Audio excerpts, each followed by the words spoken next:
Welcome back to Olympus Critics. Make sure you like and subscribe to the channel. Leave a like for the algorithm that does the channel grow. So we gotta talk about Dario Scarpane, man. I've been defending this guy. This is a guy who worked on the Punisher series that understood what a lot of us wanted when they decided to, reconstruct this series of Daredevil Born Again, giving us a more darker tone, giving us that Netflix feel since he worked on Punisher. He has some choice words about Daredevil season 2, and you've been following this channel. You know how I feel about Daredevil season 2. That's my favorite season. Of course, the iconic conversation between Daredevil and the Punisher, the clashing ideologies that both of them brought on that roof when they were debating each other about how do you handle criminals. Daredevil, of course, about, if they're, giving them a chance, redemption, and all that. And you had the Punisher, he was like, man, you got to put him down. You got to put him down for good. Letting the Daredevil know you one bad day from being me. And this guy attacked that. He attacked that scene in this magazine.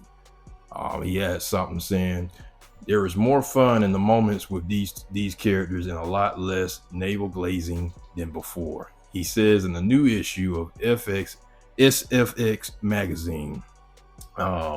Yeah, that's crazy, man. That's really crazy. But he continues with the earlier show. At its best was fantastic. At its worst, and was two characters in a room talking about what a hero is. I felt that had to be done. I'm not taking swipes. I just didn't want to hear characters grousing about their lot in life. I wanted to see them doing things. Yeah, and he continues.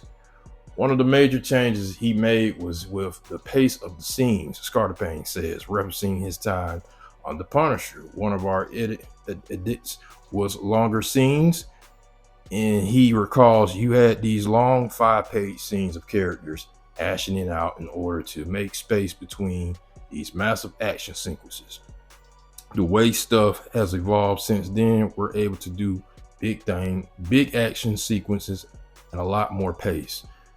Oh my god. See, that's the problem why I thought Daredevil was better than the Punisher. I thought John Berthal's Punisher was better adapted in the Daredevil Netflix series. We can debate about that. You probably got to have some people who will probably put the Punisher over Daredevil, but I disagree with that. I think it was better storytelling in Daredevil than the Punisher.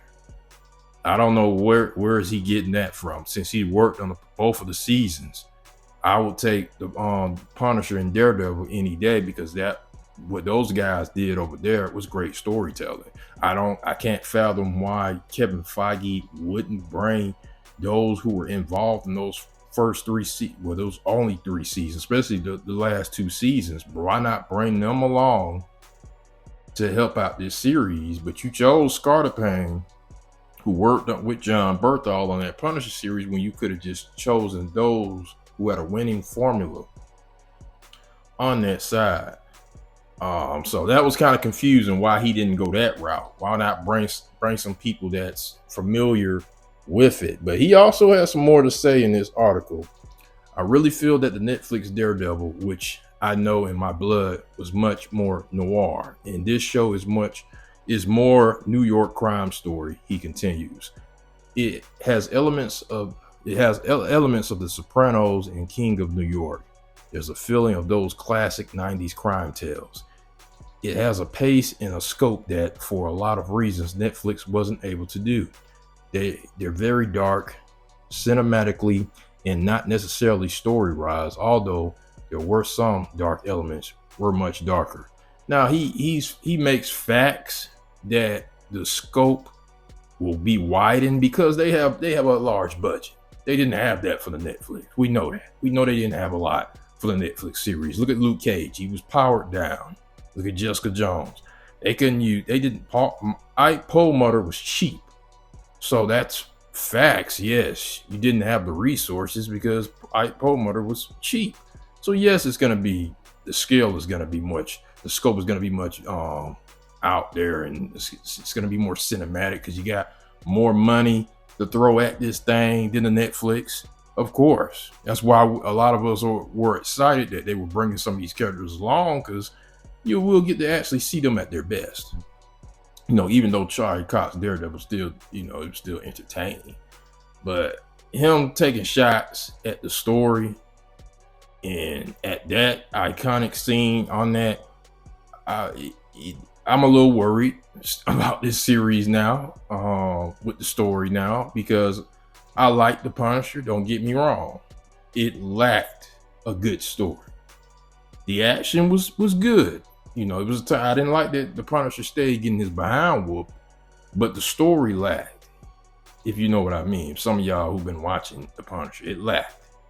For what we got, Daredevil is the number one Netflix Marvel series that all of us gravitated to.